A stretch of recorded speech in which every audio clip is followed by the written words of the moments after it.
দেখো, তাহলে আমরা পোলারিটি এবং পোলার যৌগটা পড়ছিলাম। আজকের টপিকে শুরু হতে হবে হচ্ছে আমাদের আয়নের আকার। আয়নের আকার। আয়নের আকারটা কি? আচ্ছা, আমরা মোটামুটি জানি যে একটা পর্যায়ে যখন বাম থেকে ডানে যাওয়া হয়, ওই থেকে একই পর্যায়ে যখন বাম থেকে ডানে যাওয়া হয়, তখন কি শক্তি স্তর বাড়ে? বাড়ে না। শক্তি স্তর বাড়ে না। তো শক্তি স্তর বাড়ে না, বাট কি বাড়ে? ইলেকট্রনের সংখ্যা বাড়ে। ইলেকট্রনের সংখ্যা বাড়ে। এখন আমরা জানি যে ইলেকট্রন বাড়লে কি হবে? নিউক্লিয়াসটা কি ধনাত্মক না? তাহলে কি নিউক্লিয়াসের সাথে কি আকর্ষণটা বেড়ে যাচ্ছে না? তাহলে কি হবে? আকারটা আস্তে আস্তে ছোট হয়ে যাবে। তাহলে বাম থেকে যখন ডানে যায় তখন কি আকারটা ছোট হয়? তো সোডিয়াম এবং ক্লোরিন যদি প্রশ্ন করা হয় কার আকার ছোট, অবশ্যই ক্লোরিনের আকার ছোট। এটা আকার ছোট হবে কারণ কি? এটার ইলেকট্রন সংখ্যা বেশি।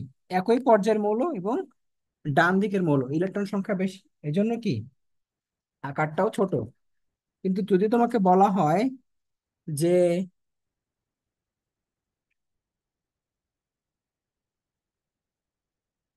সোডিয়ামের আকার বড় নাকি পটাশিয়ামের আকার বড়, তখন তুমি কি বলবা? যে পটাশিয়ামের আকার বড়। কারণ কি?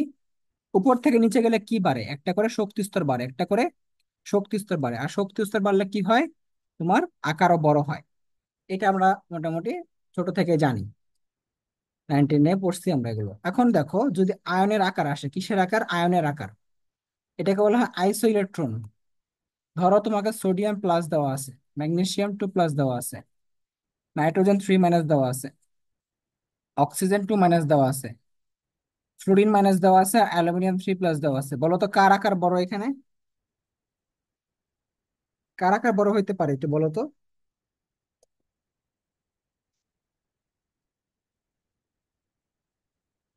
কার আকার বড় হইতে ক্লোরিন পারে? মাইনাস। কোনটা? Fluorine minus. আচ্ছা, দেখো যখন ইলেকট্রন সংখ্যা সমান হবে, কি সংখ্যা সমান হবে? ইলেকট্রন সংখ্যা সমান হবে। এখানে দেখো, প্রতিটা মৌলের ইলেকট্রন সংখ্যা সমান। যেমন সোডিয়াম যখন একটা ত্যাগ করছে তখন কি হয়েছে? 10টা। ম্যাগনেসিয়াম যখন দুইটা ইলেকট্রন ত্যাগ করছে তখন সেটা হয়ে গেছে 10টা। তারপর নাইট্রোজেন কি করছে? 3টা ইলেকট্রন গ্রহণ করছে। 3টা ইলেকট্রন গ্রহণ করছে, আগে ছিল 7টা, গ্রহণ করছে 3টা, কত হয়ে গেছে? 10টা। অক্সিজেনের কথা চিন্তা করো, অক্সিজেনের ছিল 8টা, গ্রহণ করছে 2টা, হয়ে গেছে 10টা। সবগুলোর মধ্যে কি 10টা করে ইলেকট্রন আছে? যখন তোমার ইলেকট্রন সংখ্যা সেম হবে বা সমান হবে, এটাকে বলা হয় আইসো ইলেকট্রন। কি বলা হয়? আইসো ইলেকট্রন। আইসো মানে সমান, ইলেকট্রন মানে ইলেকট্রন, তাহলে একই ইলেকট্রন আছে। তাহলে আমাদের দেখতে হবে তখন প্রোটন সংখ্যা। কি দেখতে হবে? প্রোটন সংখ্যা। কারণ প্রোটন সংখ্যা যার কম, তার আকার বড়। তার আকার বড়। কারণ সবার মধ্যে কি আছে? 10টা করে ইলেকট্রন আছে না? 10টা করে আছে। যার প্রোটন বেশি, তার নিউক্লিয়াসের সাথে এবং ইলেকট্রনের সাথে কি হবে? আকর্ষণও বেশি হবে। যার প্রোটনটা বেশি, তার কি হবে? এই যে 10টা ইলেকট্রন আছে না এখানে সবার মধ্যে, ধরো অ্যালুমিনিয়াম, এদের মধ্যে কয়টা প্রোটন আছে? 13টা। আকর্ষণটা বেশি হবে। আকর্ষণ বেশি হলে কি হবে? আকারটা ছোট হয়ে যাবে। যার মধ্যে 7টা ইলেকট্রন, 7টা প্রোটন আছে, সোডিয়াম, নাইট্রোজেন, তার সাথে কি আকর্ষণটা কম হবে না? কম হবে। তাহলে কি আকর্ষণ কম হলে কি হবে? আকার বড় হবে। তাহলে এখানে সবচেয়ে আকার বড় কার? Nitrogen 3 minus. তাহলে যখন ইলেকট্রন সংখ্যা সেম হবে, তখন দেখতে হবে তোমাকে প্রোটন সংখ্যা। যার প্রোটন সংখ্যা কম হবে, তার আকার বড় হবে। যার প্রোটন সংখ্যা বেশি হবে, তার আকার ছোট হবে। ঠিক আছে? সো আমাদের এখানে ক্রমটা কি হবে ultimately? Nitrogen minus, oxygen 2 minus, fluorine minus, sodium plus, magnesium 2 plus, আর অ্যালুমিনিয়াম 3 প্লাস। এটা হবে আমাদের আকার ক্রম। মনে থাকবে? এই আকারের ক্রমটা আমরা মনে রাখবো অলওয়েজ।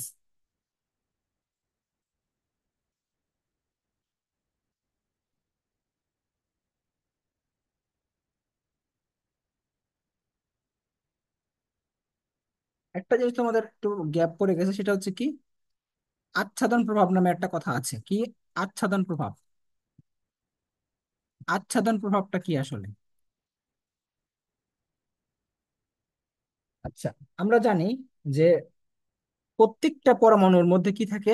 একটা করে নিউক্লিয়াস থাকে, কি থাকে একটা করে নিউক্লিয়াস। তো এটা হলো নিউক্লিয়াস, আর চারপাশে কি থাকে, ইলেকট্রন থাকে, কি থাকে ইলেকট্রন।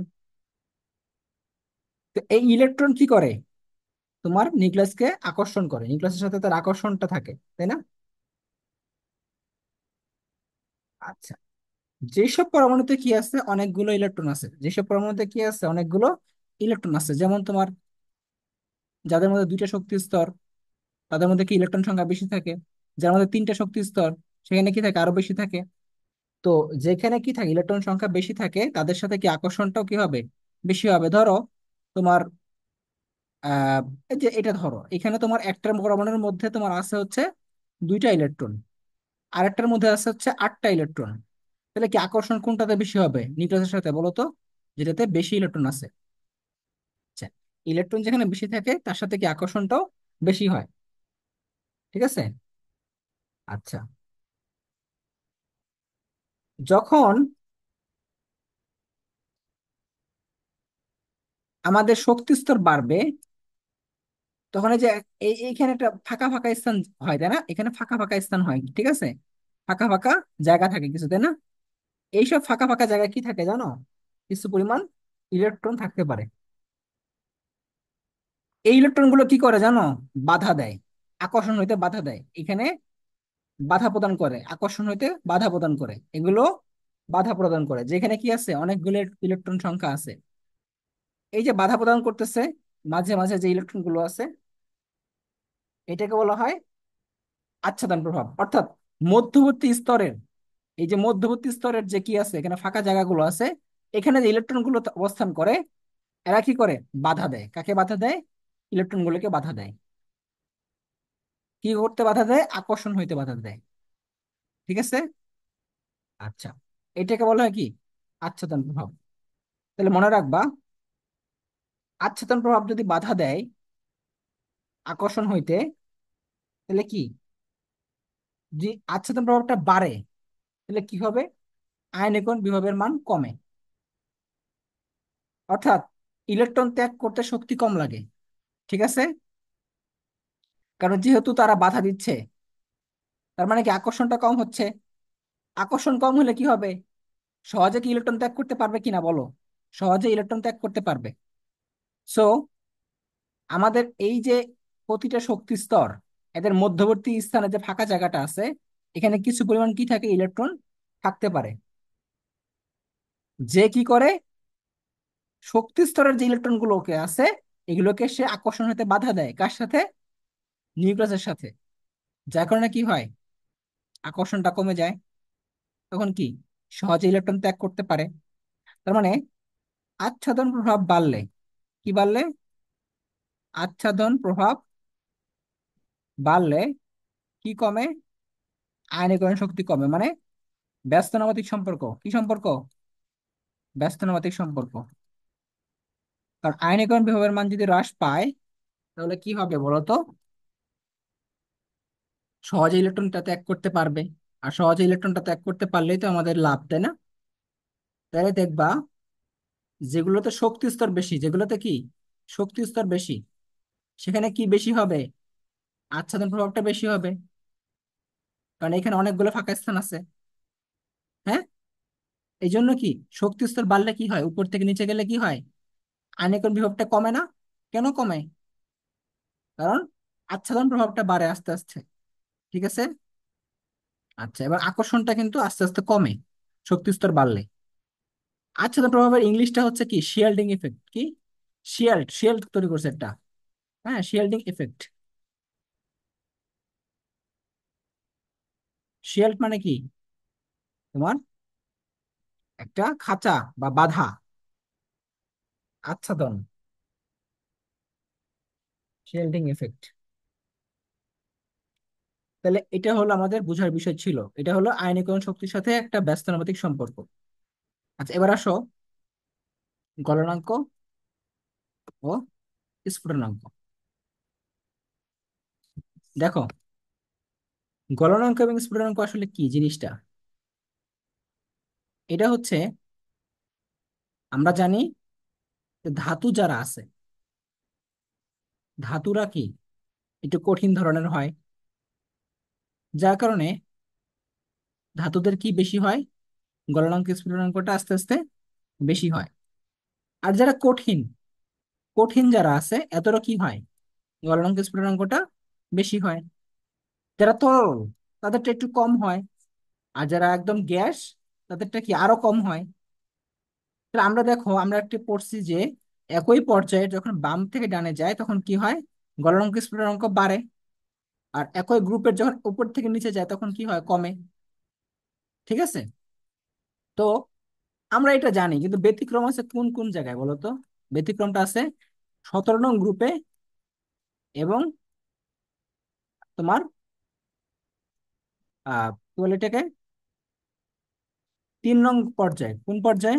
3 নং পর্যায়ে। তাহলে দেখো কিভাবে ব্যতিক্রমটা আসলো, এটা পরীক্ষায় আসে। 3 নং পর্যায়ের যে মৌলগুলো আছে আগে সেগুলো আমরা লিখি: sodium, magnesium, aluminium, silicon, phosphorus, sulphur, chlorine, argon. দেখো আমরা কি বলছি, একই পর্যায়ে যখন বাম থেকে ডানে যায় তখন কি হয়, গলনাঙ্ক স্ফুটনাঙ্ক বৃদ্ধি পায়। তাহলে এখানে কি আস্তে আস্তে কি বৃদ্ধি পাচ্ছে, বৃদ্ধি পাচ্ছে, বৃদ্ধি পাচ্ছে, সিলিকন পর্যন্ত হলো সর্বোচ্চ হইলো।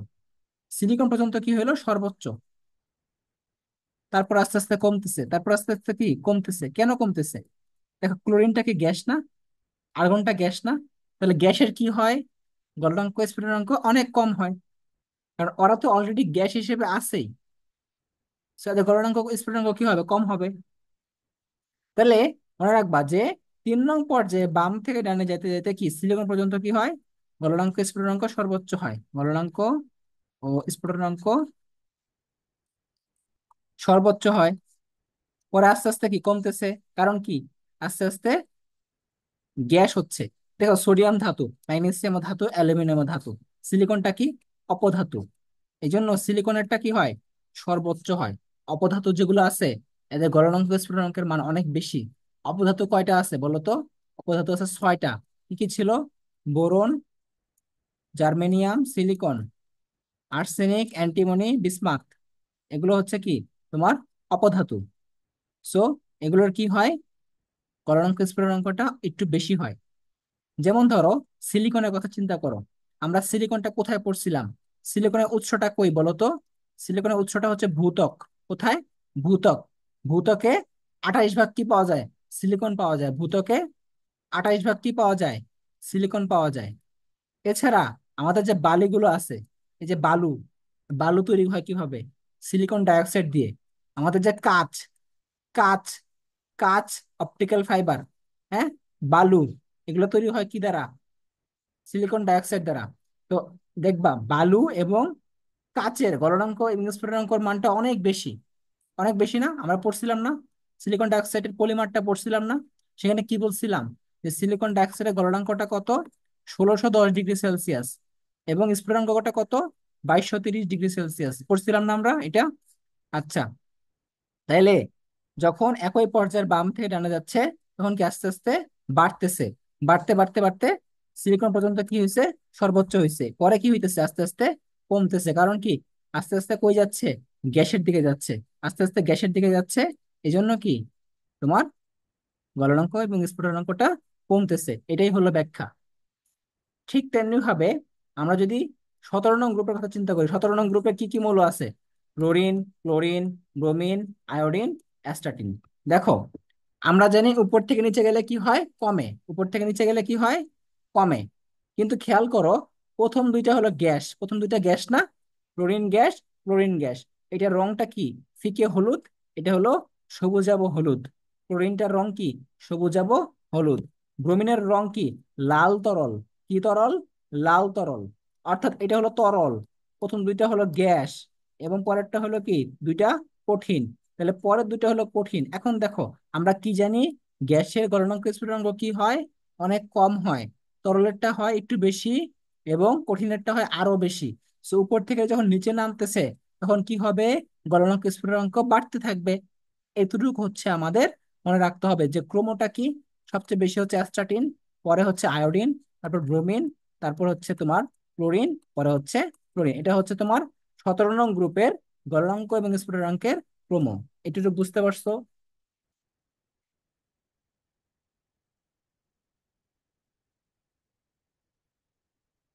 কারো কোনো সমস্যা আমাকে জানাও এখনই। সমস্যা থাকলে জানাও, না থাকলে বলো যে সমস্যা নাই। আচ্ছা, তাহলে সমস্যা নাই আপাতত নাকি? তাহলে আমরা কি পড়লাম? যে গলনাঙ্ক এবং স্ফুটনাঙ্কটা আমরা পড়ে ফেললাম, ঠিক আছে। আমাদের পর্যাবৃত্ত ধর্মটা মোটামুটি শেষ। আরেকটা বাকি আছে মনে হয় একটু, সেটা হচ্ছে কি, কর্ণ সম্পর্ক। কি বাকি আছে? কর্ণ সম্পর্ক, ঠিক আছে। কর্ণ সম্পর্ক,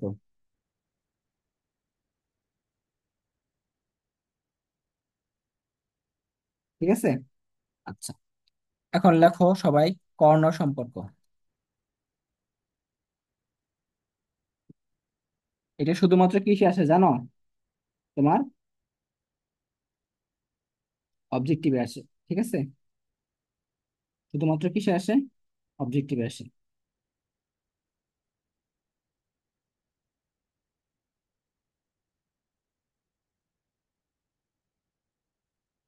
আচ্ছা, তাহলে দেখো, আমরা প্রথমে এইটা মনে রাখবো।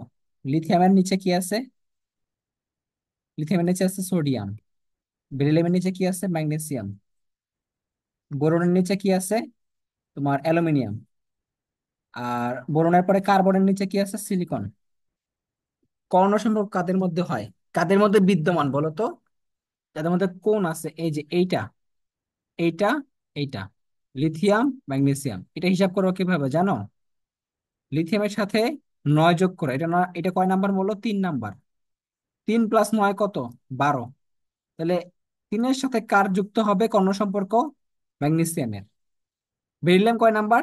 4 নাম্বার। 4-এর সাথে 9 যোগ করো, কত হলো? 13। তাহলে কে হবে? অ্যালুমিনিয়াম। বোরনটা হলো 5 নাম্বার। 5 + 9 যোগ করো, কত হলো? 14। তাহলে কি বোরন এবং সিলিকনের মধ্যে কি আছে? কর্ণ সম্পর্কটা আছে। বুঝতে পেরেছো? তাহলে কর্ণ সম্পর্ক কাদের মধ্যে বিদ্যমান? 9 করে যোগ করবা, তাহলে হয়ে যাবে। যে কোনো মৌলের সাথে কি যোগ করবা? 9 যোগ করবা।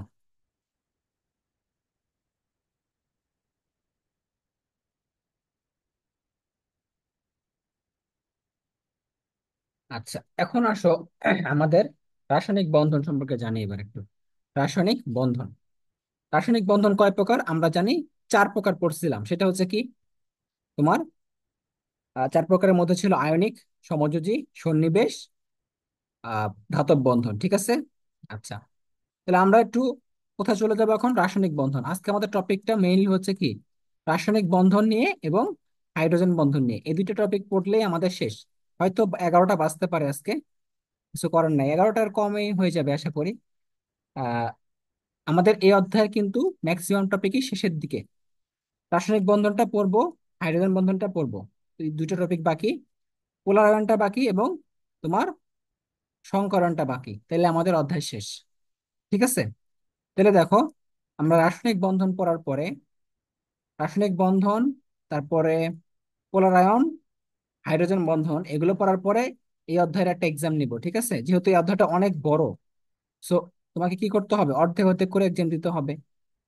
সংকরণটা বেশি বড় না, যদিও সংকরণটাতে একটু চিত্র চিত্র যে আছে তো। পূজার বন্ধের আগে আর কোনো এক্সাম না আমি দিতাম। কোন বন্ধ? পূজার বন্ধ। পূজার বন্ধের সময় তো এক্সাম নিব। হ্যাঁ, এর আগে দিব না, পূজার বন্ধের মধ্যেই দিব। আগে তোমাদের পরীক্ষা হবে যে কোষ এবং এর গঠনটা শুক্রবারে, এটা তো পড়ানো শেষ। আমি দিতাম না, আমি এবার দিতাম কি না। পড়াবে তুমি?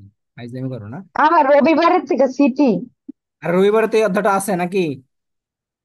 আমার সিটি তো আমার আগে বাংলা পড়া লাগবে নাকি?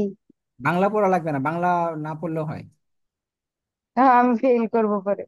ফেল করলে কইরো। ইন্টারে আপনি ফেল, যাই আমার গার্ডিয়ান হিসেবে। ইন্টারে ফেল করলে এটা তো কোনো বেশি একটা বড় কিছু না। ইন্টারে ফেল করতেই পারো, স্বাভাবিক। বড় হয়েছে না এখন। তাহলে 1 নাম্বার কি? আয়নিক বন্ধন। কি বন্ধন? আয়নিক বন্ধন। 2 নাম্বার কি? সমযোজী। 3 নাম্বার সন্নিবেশ। 4 নাম্বার ধাতব বন্ধন। যদিও ধাতব বন্ধনটাকে আমরা সেভাবে ধরি না, ঠিক আছে, সেভাবে ধরি না। বাট যেহেতু তোমাদের বইয়ে দেওয়া আছে সম্ভবত, এই জন্য আমরা বললাম। হুম। তো এখন খেয়াল করো যে প্রথমত হচ্ছে যে আয়নিক বন্ধনটা কি। আয়নিক বন্ধন বলতে কি বুঝি আমরা বলো তো? যে একটা কি থাকবে, অ্যানায়ন থাকবে, একটা ক্যাটায়ন থাকবে। কি থাকবে? একটা অ্যানায়ন থাকবে, একটা ক্যাটায়ন থাকবে। খেয়াল করো, বেশি কিছু পড়তে হবে না এখান থেকে, কারণ আয়নিক বন্ধন তোমাকে ওই চিত্র সহকারে বলবে না 9-10 এর মতো যে সোডিয়াম এবং ক্লোরিনের মধ্যে আয়নিক বন্ধন হয়, ব্যাখ্যা করো। এগুলো বলতো না তোমাকে। তোমাকে জাস্ট জানতে হবে শর্তগুলো কি, আর হচ্ছে মানে এটার বৈশিষ্ট্যগুলো কি, শেষ। তাহলে আয়নিক বন্ধন কি থাকে? একটা ক্যাটায়ন থাকে, একটা অ্যানায়ন থাকে। ধরো সোডিয়াম এবং ক্লোরিন, এই দুইটা মৌল। তো সোডিয়াম হলো প্লাস, এটা হচ্ছে মাইনাস। তো সোডিয়ামের কি বেশি হইতে হয় এবং ক্লোরিনের কি বেশি হইতে হয়, এটা আমাদের জানতে হবে। যেটা ধাতু, ধাতুর কি হইতে হবে? ইলেকট্রনটা সহজে ত্যাগ করার ক্ষমতা থাকতে হবে। কি করতে হবে? ইলেকট্রন সহজে ত্যাগ করার কি থাকতে হবে? ক্ষমতা থাকতে হবে। তার মানে ধাতু যদি ইলেকট্রন ত্যাগ না করে, অধাতু কি গ্রহণ করতে পারবে? পারবে না। তো ধাতুর কি করতে হবে? ইলেকট্রনটা সহজে ত্যাগ করার ক্ষমতা থাকতে হবে। তার মানে ধাতুর কি হবে? আয়নীকরণ শক্তিটা নিম্ন হইতে হবে। আয়নীকরণ শক্তিটা হইতে হবে নিম্ন। এটা একটা পয়েন্ট, 1 নাম্বার পয়েন্ট হচ্ছে এইটা। ধাতুর আয়নীকরণ শক্তি কি হইতে হবে? নিম্ন। 2 নাম্বার পয়েন্ট কি? অধাতু, অধাতু কি করবে বলো তো? সে ইলেকট্রনটা যে ত্যাগ করছে, এটা কি সে গ্রহণ করবে? সো গ্রহণ করার জন্য কি লাগে? ইলেকট্রন আসক্তি। সো কি লাগবে? ইলেকট্রন আসক্তির মানটা হইতে হবে বেশি। তা আসক্তি যদি বেশি না হয়, সে কি এটা গ্রহণ করবে? গ্রহণ করবে না। স্যার, তার মানে অধাতুর কি হইতে হবে? ইলেকট্রন আসক্তির মানটা উচ্চ হইতে হবে। আসক্তির মান উচ্চ হইতে হবে। ঠিক আছে। 3 নাম্বার কি? যে তোমার ল্যাটিস শক্তির মানটা বেশি হইতে হবে। কি হইতে হবে? ল্যাটিস শক্তির মান বেশি হতে হবে। মানে কি বলছে বলো তো? মানে হচ্ছে যখন একটা আয়নিক যৌগ গঠিত হয়, সোডিয়াম এবং ক্লোরিন, ধরো এটা আয়নিক যৌগ, তখন তারা একটা শক্তি নির্গত করে। আয়নিক যৌগ যখন গঠিত হয় তখন ধাতু এবং অধাতু কর্তৃক একটা শক্তি নির্গত হয়, এটাকে বলা হয় ল্যাটিস শক্তি। তো ল্যাটিস শক্তির মান যখন বেশি হয়, তখন তাদের বন্ধনটা বেশি হয়, খুব দৃঢ় হয়। ঠিক আছে। সো ল্যাটিস শক্তির মান কি হইতে হবে? বেশি হইতে হবে বা উচ্চ হইতে হবে। তাহলে আয়নীকরণ শক্তির মান হবে নিম্ন, কার? ধাতুর। অধাতুর কি হবে? ইলেকট্রন আসক্তির মানটা হবে উচ্চ, আর কি হবে? ল্যাটিস শক্তির মানটা বেশি হইতে হবে। তা এই তিনটা হলো শর্ত। যে কি শর্ত, এটা আমাদের ফলো করতে হবে। এতটুকু বুঝলাম। বুঝার পরে 4 নাম্বার কি? যে স্থির বৈদ্যুতিক আকর্ষণ বল থাকবে। স্থির বৈদ্যুতিক আকর্ষণ বল, এটা থাকতে হবে। মানে বৈদ্যুতিক যে আকর্ষণ বল থাকতে হবে, সেটা স্থির থাকতে হবে। কম বেশি হলে সমস্যা। ঠিক আছে। তাহলে কি বন্ধনটা স্থায়ী হবে না।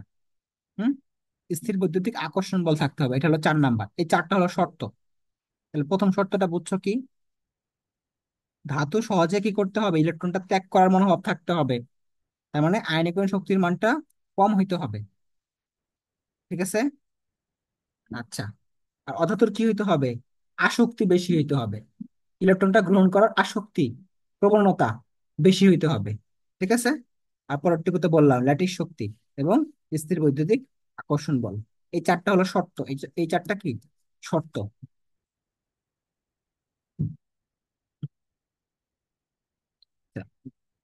তারপর হচ্ছে কি? বৈশিষ্ট্য। তারপর কি? বৈশিষ্ট্য। বৈশিষ্ট্যটা কি বলতো? 1 নাম্বার বৈশিষ্ট্য হচ্ছে যে আয়নিক যে যৌগগুলো আছে, তাদের দ্রবণীয়তা কোথায় হয়? তারা পোলার দ্রাবকে দ্রবণীয়। কোথায়? পোলার দ্রাবকে। অর্থাৎ যেগুলো পোলার দ্রাবক, সেখানে কি হয়? আয়নিক যৌগগুলো দ্রবীভূত হয়। সো পোলার দ্রাবকে কি হবে? দ্রবীভূত হবে। এটা একটা বৈশিষ্ট্য। 2 নাম্বার হচ্ছে এদের কি থাকবে? বিদ্যুৎ পরিবাহিতা থাকবে। তাহলে বিদ্যুৎ পরিবহন করবে। এখন আমাদের কি বলতে হবে? বিদ্যুৎ পরিবহন করে কারা? কারা করতে পারে মনে রাখবা? যাদের মধ্যে কি আছে? মুক্ত ইলেকট্রন আছে, অথবা যাদের মধ্যে আয়ন আছে, মুক্ত আয়ন আছে।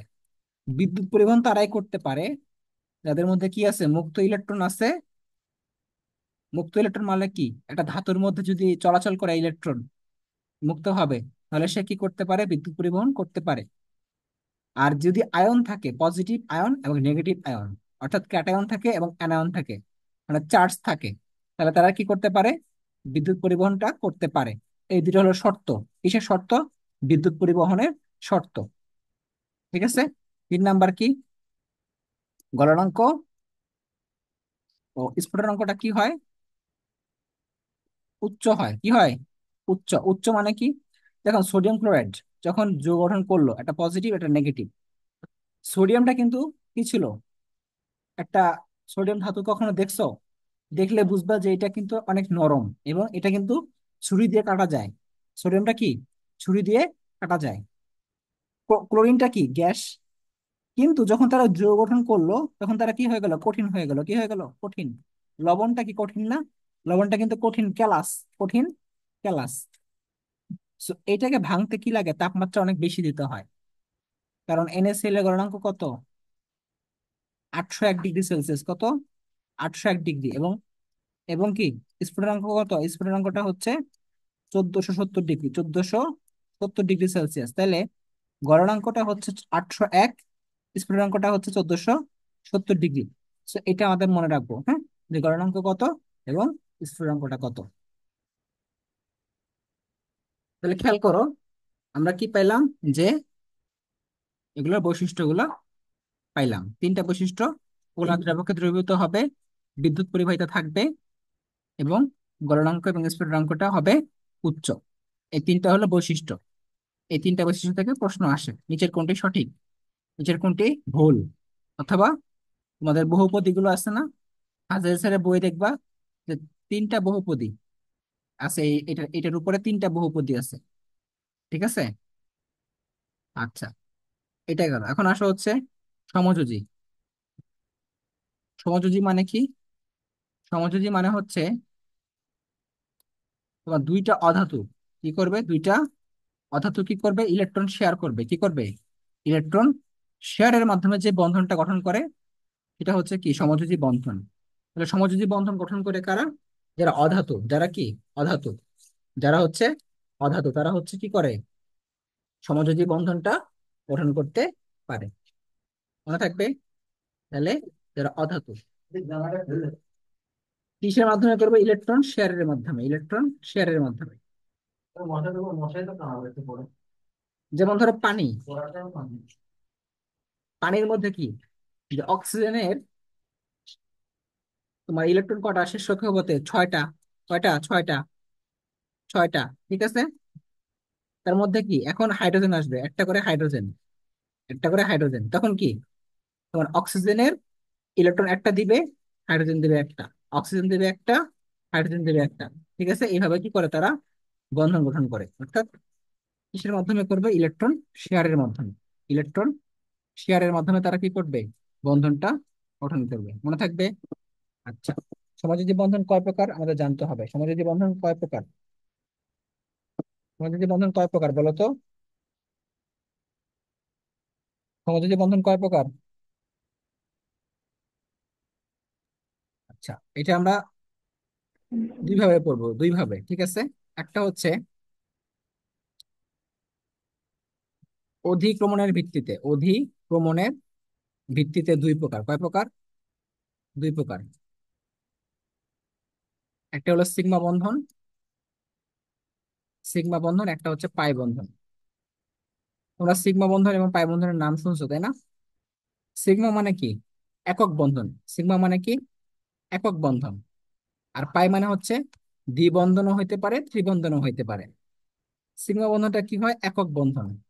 একক বন্ধন। ঠিক আছে। আর পাই বন্ধনটা কি? তোমার দ্বিবন্ধন অথবা ত্রিবন্ধন। Double bond, triple bond. যেমন সিগমা মানে কি? সিগমা মানে একটা বন্ধনী আছে। কি আছে? একটা বন্ধনী আছে। যেমন হচ্ছে যখন মিথেন, মিথেনের মধ্যে 4টা হাইড্রোজেন, চার পাশে কি করছে? তোমার এই চারটায় কি? সিগমা বন্ধন। এগুলো কি? তিনটাই, চারটাই কি এখানে সিগমা বন্ধন।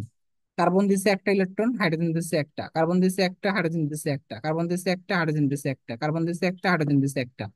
তাহলে কার্বনের ইলেকট্রন কয়টা শেষ কক্ষপথে? 4টা। ইলেকট্রন কয়টা শেষ কক্ষপথে? 4টা। চারটা ইলেকট্রন চারটা হাইড্রোজেনের সাথে কি হয়েছে, যুক্ত হয়েছে। ঠিক আছে, তাহলে দেখো এগুলোকে বলে সিগমা বন্ধন। আর পাই বন্ধন কি? ধরো তোমার পানি, কার্বন ডাইঅক্সাইড, যেমন কার্বন ডাইঅক্সাইডের কথা চিন্তা করো, কার্বন ডাইঅক্সাইডটা দেখতে কেমন, এরকম না, এরকম না, কার্বন ডাইঅক্সাইড।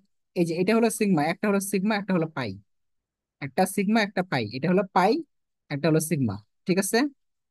আবার সায়ানাইড, এটা হলো সায়ানাইড, সায়ানাইড, এই যে এটা, এখানে একটা মাঝখানে একটা সিগমা, বাকি দুইটা পাই। তাহলে সায়ানাইডের মধ্যে কি আছে, ত্রিবন্ধন আছে, কি আছে, ত্রিবন্ধন। তাহলে সায়ানাইডের মধ্যে কি আছে, ত্রিবন্ধন, একটা হলো সিগমা, দুইটা হলো পাই। ঠিক আছে, তাহলে মনে রাখবা, দ্বিবন্ধন হইলে একটা সিগমা থাকে একটা পাই থাকে, সিগমা থাকে একটা পাই থাকে একটা। আর ত্রিবন্ধন হইলে কি, একটা সিগমা থাকে দুইটা পাই থাকে, একটা সিগমা থাকে দুইটা পাই থাকে। একক বন্ধন সবসময় কি হয়, সিগমা হয়। একক বন্ধনটা কি হয়, সিগমা হয়। এই জন্য সিগমা বন্ধনটা কি হয়, সবচেয়ে শক্তিশালী হয়, কি হয়, শক্তিশালী। আর পাই বন্ধনটা হয় দুর্বল, কি হয়, দুর্বল। কেন শক্তিশালী হয় জানো? কারণ সিগমা বন্ধন গঠনের জন্য শর্তটা হচ্ছে দুইটা অরবিটালের কি করতে হয়, মুখোমুখি অধিক্রমণ করতে হয়। সিগমা বন্ধনটা গঠিত হয় কিভাবে বলতো, দুইটা অরবিটালের মুখোমুখি অধিক্রমণ দ্বারা। দেখো, দুইটা অরবিটালে সিগমা বন্ধনটা গঠিত হয় কিভাবে, লেখো, সিগমা বন্ধন দুইটা অরবিটালের, দুইটা অরবিটাল মানে কি, এস পি, এগুলোকে বলা হয়, ঠিক আছে, এস অথবা পি, দুইটা অরবিটালের কি দ্বারা, মুখোমুখি অধিক্রমণ দ্বারা, মুখোমুখি অধিক্রমণ দ্বারা, মুখোমুখি দ্বারা কি হয়, তোমার সিগমা বন্ধনটা গঠিত হয়। যেমন এই যে এইটা দেখো, এইটা একটা অরবিটাল আর এইটা একটা অরবিটাল, এরা কি, এরা যখন মুখোমুখি করে, মুখোমুখি, এটা হলো সিগমা বন্ধন, এটা কি, সিগমা বন্ধন। ঠিক আছে, তাহলে সিগমা বন্ধনটা হয় হচ্ছে মুখোমুখি দ্বারা। ঠিক আছে, আর পাই বন্ধনটা কি, তার এই যে এইটা, এটা একটা অরবিটাল, এটা হলো পাশাপাশি, এই যে পাশাপাশি, পাশাপাশি, পাশাপাশি যেটা হয়েছে এটাকে বলা হয় কি, এটাকে বলা হয় পাই বন্ধন। তাহলে পাই বন্ধনটা কি, পাই বন্ধনটা কি, পাশাপাশি, আর সিগমাটা হচ্ছে মুখোমুখি। ঠিক আছে, এইটা হলো পার্থক্য। আচ্ছা, তাহলে পাশাপাশি যদি অধিক্রমণ ঘটে, তাহলে বলি আমরা পাই। আর আচ্ছা, তাহলে দেখো, এটা গেল তোমার অধিক্রমণের ভিত্তিতে। এখন করবো আমরা বন্ধন সংখ্যার ভিত্তিতে। কিসের ভিত্তিতে, বন্ধন সংখ্যার ভিত্তিতে। কয় প্রকার, তিন প্রকার। কয় প্রকার, তিন প্রকার। একটা হচ্ছে একক বন্ধন, দ্বিবন্ধন আর ত্রিবন্ধন। দেখো ওইটাই, ওইটাই কিন্তু, ওইটাই কিন্তু, বুঝছো, জাস্ট এখানে কি বলছি বলতো, বন্ধন সংখ্যা। আর আগে ছিল কি, অধিক্রমণের ভিত্তিতে। আগে ছিল হচ্ছে অধিক্রমণের ভিত্তিতে দুই প্রকার, আর বন্ধন সংখ্যার ভিত্তিতে তিন প্রকার। বাট ব্যাখ্যা কিন্তু একই, এগুলো কিন্তু ব্যাখ্যা একই, সেগুলো আমরা জানি। ঠিক আছে,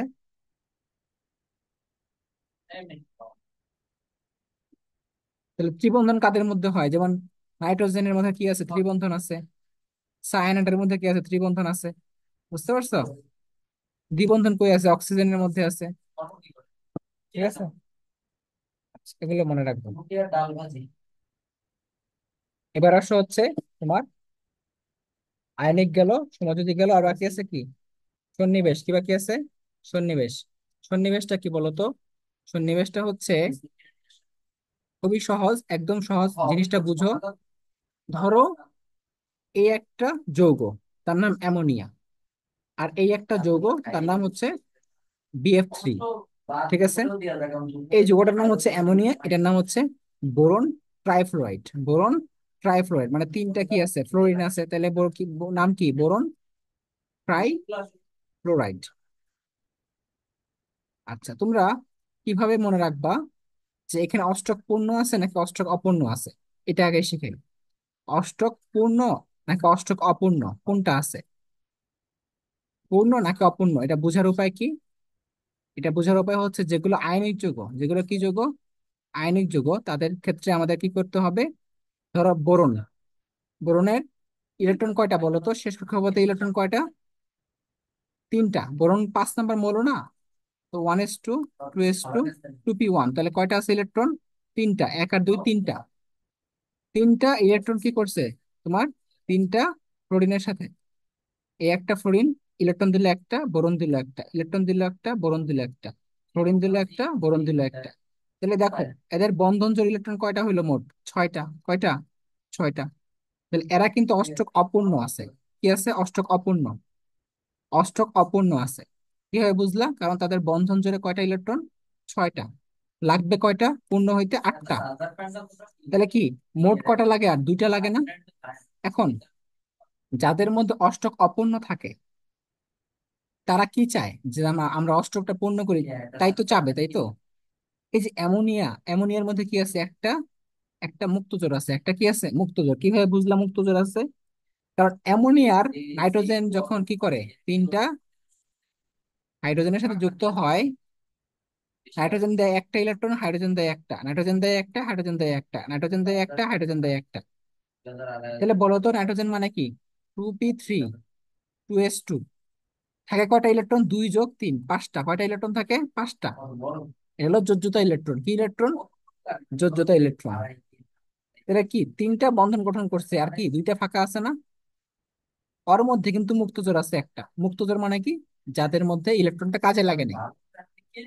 ও চাইলে কি করতে পারে? এখানে দুইটা ইলেকট্রন দান করে দিতে পারে। তার মানে যার মধ্যে মুক্তজোড় আছে সে চাইলে কি করতে পারে? অন্য একটা যৌগে ইলেকট্রন দান করে দিতে পারে। দান করে কি করবে? অষ্টকটা পূর্ণ করে দিতে পারে। ইলেকট্রন দান করে কি করবে? সে অষ্টকটা পূর্ণ করে দেবে। এটাকে বলে সন্নিবেশ। যার মধ্যে মুক্তজোর আছে সে চাইলে কি করতে পারে? দান করে অষ্টকটা পূর্ণ করতে পারে। এখন যে নিচ্ছে সে কিন্তু আর উল্টা কি করবে না, কোনো তাকে সহযোগিতা করতে পারবে না। কারণ তার মধ্যে দেওয়ার মতো কিছু নাই। তার মধ্যে শুধু নেওয়ার মনোভাব আছে, দেওয়ার মনোভাব নাই। ঠিক আছে? সুতরাং সন্নিবেশ বন্ধন মানে হচ্ছে একজন দিবে আর একজন নিবে। এটাই হলো পার্থক্য তোমার। কার সাথে?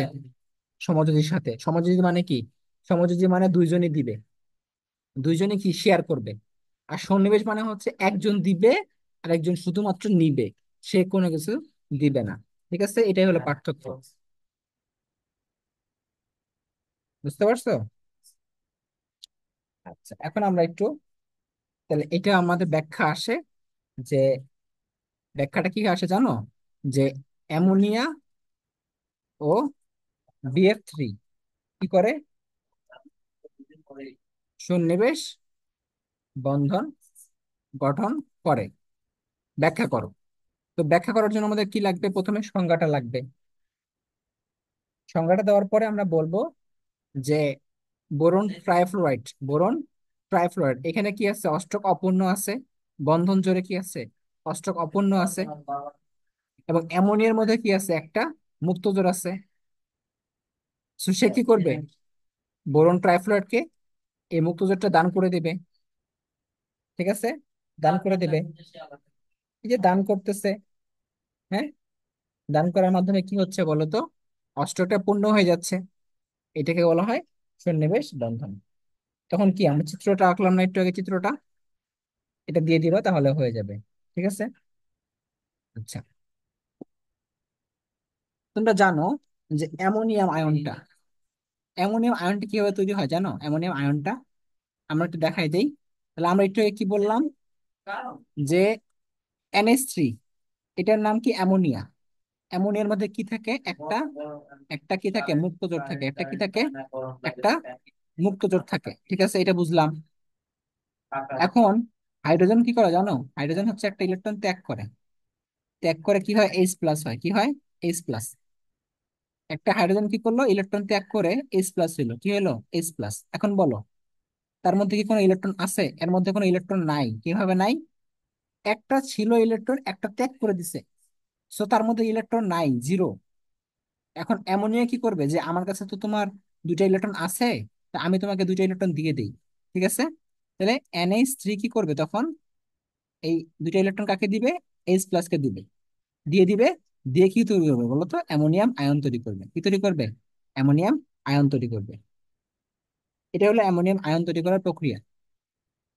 তাহলে দেখো, এই যে অ্যামোনিয়াটা যে গঠিত হয়েছে, অ্যামোনিয়া অ্যামোনিয়া কিভাবে গঠিত হয়েছে বলো তো? অ্যামোনিয়া গঠিত হয়েছে সমযোজী বন্ধন দ্বারা। কি বন্ধন দ্বারা? সমযোজী বন্ধন দ্বারা। তার মানে অ্যামোনিয়ার মধ্যে কি বন্ধন ছিল? সমযোজী। কিভাবে বুঝছো?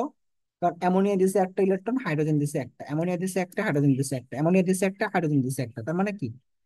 সমভাবে, সমানভাবে তারা কি করে? ইলেকট্রনটা শেয়ার করতেছে। এই যে ইলেকট্রনটা শেয়ার করতেছে, এটাকে বলা হয় সমযোজী বন্ধন। আর এটার নাম কি? সন্নিবেশ বন্ধন। তাহলে NH4 এ কয়টা বন্ধন আছে? দুইটা বন্ধন। সমযোজী প্লাস সন্নিবেশ, দুইটা বন্ধন আছে। ঠিক আছে? আমাদের প্রশ্নটা কিভাবে আসবে জানো? তাহলে এইভাবে প্রশ্নটা আসবে। দেখো, যে NH4Cl, তারপর পটাশিয়াম ব্রোমাইড, তারপরে আহ তারপরে কি আছে? KBF4, তারপর আছে পানি, তারপর আছে H3O+, কপার সালফেট ডট 5 অনুপানি। তারপরে লেখো কি কি বন্ধন বিদ্যমান এখানে, কি কি বন্ধন বিদ্যমান।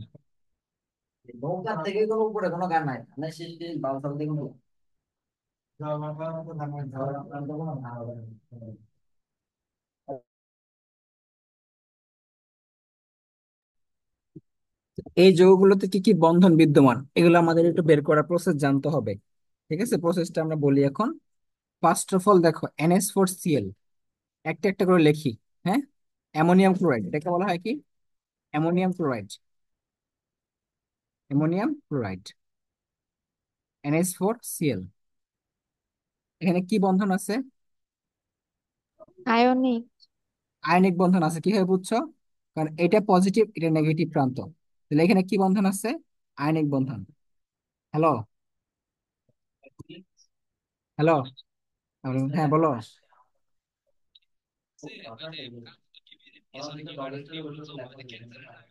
হ্যাঁ, হ্যাঁ।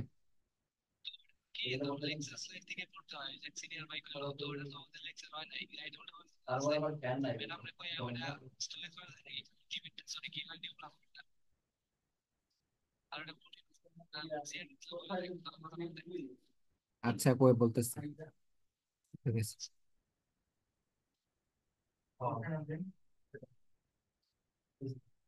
আচ্ছা, তাহলে দেখো, এখানে পজিটিভ প্রান্ত, নেগেটিভ প্রান্ত, এখানে কি বন্ধন হয়? আয়নিক বন্ধন। তাহলে বলো তো, NH4+, এখানে কি কি বন্ধন আছে? এখানে দুইটা বন্ধন আছে, একটা সমযোজী, একটা সন্নিবেশ। কিভাবে বুঝছি আমি? হ্যাঁ, কিভাবে বুঝছি? একটু আগে কিন্তু দেখাইছি যে অ্যামোনিয়াম আয়নটা কিন্তু সরাসরি গঠিত হইতে পারবে না। প্রথমে হবে অ্যামোনিয়া। অ্যামোনিয়ার মধ্যে কি আছে? সমযোজী। ঠিক আছে। আর সন্নিবেশটা কি? তোমার যখন NH4+ হয়েছে তখন কি? সন্নিবেশ হয়েছে। তাহলে এটা হলো, আমরা মনে রাখবো। চিত্রটা আমি দেখাই দিচ্ছি একটু আগে। ঠিক আছে। আচ্ছা, অ্যাপ্রোচ হচ্ছে এইটা। এটা অনেকবার আসছে বোর্ড কোশ্চেন। KBF4, এটাতে কি কি বন্ধন আছে? তাহলে দেখো, পটাশিয়াম প্লাস আর BF4-, এটা পুরোটা একটা আয়ন। ঠিক আছে। তাহলে দেখো, প্রথমে কিন্তু BF4 হইতে পারে না, প্রথমে হয় BF3। তাই না? প্রথমে কি হয়? BF3। পরে একটা ফ্লোরিন, এই একটা ফ্লোরিনের মধ্যে কি থাকে দেখো, তুমি চিন্তা করো, ফ্লোরিনের মধ্যে কি থাকে? মুক্তজোড় থাকে। কি থাকে? মুক্তজোড়। কটা থাকে আমাদের? প্রথমে চিন্তা করো যে যোজ্যতা ইলেকট্রন কয়টা? যোজ্যতা ইলেকট্রন হচ্ছে মোট 60টা। কয়টা? 60টা। একটা, দুইটা, তিনটা, চারটা, পাঁচটা, ছয়টা, 60টা। কারণ কি? শেষ কক্ষপথে ইলেকট্রন কয়টা আছে ফ্লোরিনের? 60টা। তার মধ্যে একটা কিন্তু কি করে? বন্ধন গঠন করে। আর কি থাকে বাকি? বাকি সবার মধ্যে কি থাকে? তোমার তিনটা করে মুক্তজোড় থাকে। সো এই ফ্লোরিনটা কি করবে? এই মুক্তজোড়টা কি করবে? এখানে দিয়ে দিবে একটা ফ্লোরিন। এখানে কি বন্ধন হবে? এখানে হবে সন্নিবেশ। তাহলে এখানে আছে সমযোজী, এখানে আছে সন্নিবেশ। তাহলে এখানেও কি আছে? তিনটা বন্ধন, পজিটিভ নেগেটিভ, অর্থাৎ কে, K+, BF4 মাইনাস এখানে আছে আয়নিক, এখানে আছে সমযোজী BF3 তে, এখানে কি আছে সমযোজী, আর BF4 মাইনাস এখানে কি আছে সন্নিবেশ। তাহলে এই তিনটা বন্ধনই এখানে আছে, এখানে তিনটা বন্ধন আছে। এখানে কয়টা বন্ধন? তিনটা বন্ধন। আচ্ছা এখন দেখো, এটা গেল, বুঝতে পারছো? KBF4 মাইনাস, ওটা পানি, পানির মধ্যে দেখি কি বন্ধন আছে। পানি, তো পানির মধ্যে আছে হচ্ছে কি সমযোজী বন্ধন, কি হয় বুঝছো? দুইজনই অধাতু, দুইজনে কি অধাতু। তো পানির বন্ধনটা এরকম হয়, দেখো পানির বন্ধনটা এরকম হয়। অক্সিজেনের শেষ কক্ষপথে ইলেকট্রন কয়টা? ছয়টা, ছয়টা, ঠিক আছে। তার মধ্যে চারটা থাকে ফাঁকা, চারটা ফাঁকা, আর একটা দেয় এখানে, একটা দেয় এখানে, ঠিক আছে। আর হাইড্রোজেনের কি থাকে? একটা করে থাকে, হাইড্রোজেন একটা করে দিল, ঠিক আছে। দেওয়ার পরে এদের মধ্যে কি বন্ধন? সমযোজী বন্ধন, এটা আমরা বুঝলাম। আর কি বন্ধন আছে? হাইড্রোজেন বন্ধন। পানির মধ্যে একটা বন্ধন থাকে, তার নাম হাইড্রোজেন বন্ধন। কি বন্ধন? হাইড্রোজেন বন্ধন। তো সমযোজী প্লাস হাইড্রোজেন বন্ধন। এখন দেখো, যদি H3O+ এটা বলতো, তাহলে কি হইতো? তাহলে কি হইতো বলো তো? একটা হাইড্রোজেন বেশি থাকতো। তখন কি হইতো জানো? এই যে হাইড্রোজেন একটা কি করতো? ইলেকট্রন ত্যাগ করতো, ত্যাগ করে সে কি হইতো? H+ হইতো। কি হইতো? H+। এখন বলে এখানে কি কোনো ইলেকট্রন আছে?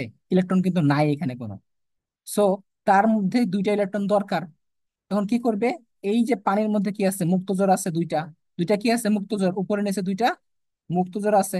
সে কি করবে? এটাকে ইলেকট্রন দান করে দিবে এবং তৈরি করবে H3O+। তাহলে মনে রাখবা এইখানে তিনটা বন্ধন আছে। কয়টা বন্ধন? তিনটা, সমযোজী, সন্নিবেশ এবং হাইড্রোজেন বন্ধন। কি আছে? হাইড্রোজেন বন্ধন। কারণ কি? H3O+ কি সরাসরি হইতে পারবে? পারবে না, প্রথমে পানি হইতে হবে, পরে সে না তোমার কি হবে? এই আয়নটা হইতে পারবে। সুতরাং এখানে কি কি বন্ধন আছে এটা আমাদের জানতে হবে ভালো মতো। তাহলে এটা একটা গেল। আরেকটা আসো, কপার সালফেট ডট 5 অনুপানি।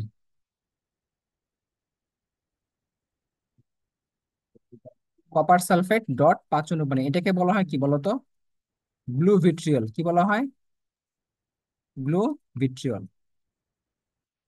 এখানে দেখো, এখানে কি কপার 2+ আর সালফেট 2-, এটা দুইটা আয়ন। এখানে কি বন্ধন আছে? আয়নিক বন্ধন। কি বন্ধন? আয়নিক বন্ধন। তাহলে আয়নিক বন্ধন পেয়ে গেলাম, ঠিক আছে। সালফেটের মধ্যে কি বন্ধন আছে বলো তো? আয়নের মধ্যে কি থাকে? দুইটা বন্ধন থাকে।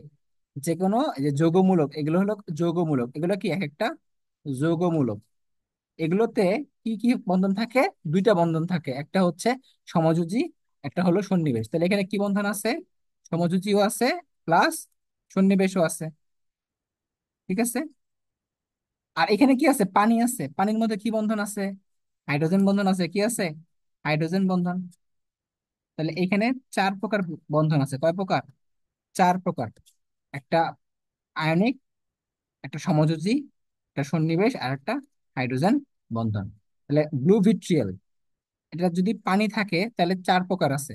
যদি পানি না থাকে বাবা, মনে রেখো, যদি পানি না থাকে তাহলে কিন্তু তিন প্রকার বন্ধন এখানে। যদি বলতো যে শুষ্ক, শুষ্ক ব্লু ভিট্রিয়ালে, শুষ্ক ব্লু ভিট্রিয়ালে কয়টা বন্ধন আছে? কয়টা? শুষ্ক মানে কি বলতো? পানি নাই। শুষ্ক মানে পানি নাই। তো পানি না থাকলে তিনটা বন্ধন হবে, আর পানি থাকলে চারটা বন্ধন হবে, ঠিক আছে এখানে। তাহলে ব্লু ভিট্রিয়াল বা নীল ভিট্রিয়াল। আচ্ছা এটা হলো চার প্রকার বন্ধন। লাস্ট একটা কি? এটার নাম কি বলো? এটার নাম পটাশিয়াম, পটাশিয়াম ফেরোসায়ানাইড। কি এটার নাম? Potassium ferrocyanide. এটা একটা জটিল যৌগ। কি যৌগ? জটিল যৌগ। কিভাবে বুঝলাম? এখানে কি আছে বলো তো? লিগ্যান্ড আছে। কি আছে? লিগ্যান্ড। আমরা এটা পড়বো যে জটিল যৌগ কিভাবে তৈরি হয়। তো আমরা একটু মনে রাখবো যে জটিল আয়ন বা জটিল যে যৌগগুলো আছে, এখানে তিন প্রকার বন্ধন আছে। কয় প্রকার বন্ধন আছে? তিন প্রকার। সমযোজী, আয়নিক এবং সন্নিবেশ কিভাবে বুঝছি বলো তো? এটা বোঝার উপায়টা হচ্ছে, পটাশিয়াম হচ্ছে প্লাস, আর এই পুরাটা হচ্ছে নেগেটিভ আয়ন। এটা পুরাটা কি? Negative ion. সো এই পুরাটা হচ্ছে নেগেটিভ আয়ন একটা, সায়ানাইড সহ পুরাটা হচ্ছে নেগেটিভ আয়ন, ঠিক আছে? পুরাটা হচ্ছে কি একটা নেগেটিভ আয়ন। এটা হলো 4 মাইনাস, কত? 4 মাইনাস, কারণ কি?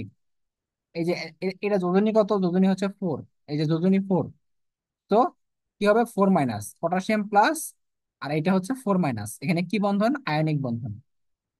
কি বন্ধন? আয়নিক। এটা বুঝছি আমরা, বুঝার শেষ। দেখো, এই সায়ানাইড, এখানে কি বন্ধন আছে? সমযোজী। এখানে কি বন্ধন আছে? সমযোজী। এটা একটা লিগ্যান্ড, এটার নাম কি? এটা একটা লিগ্যান্ড, এটা একটা লিগ্যান্ড। লিগ্যান্ডের মধ্যে কি বন্ধন আছে? সমযোজী, ঠিক আছে? বুঝছি আমরা। তাহলে কার্বন এবং নাইট্রোজেনের মধ্যে কি বন্ধন বলতো? সমযোজী, বুঝছি আমরা। তারপরে আয়রন, মানে আয়রন এবং সায়ানাইড। তাহলে বলতো আয়রনের সাথে সায়ানাইড কয়টা আছে মোট? 6টা। এখানে কি বন্ধন আছে? সন্নিবেশ।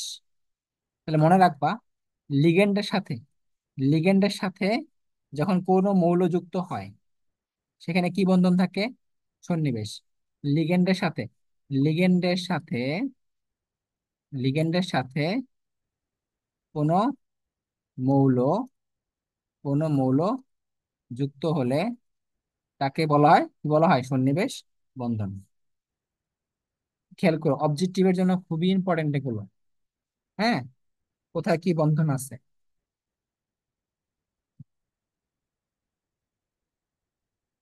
মনে থাকবে।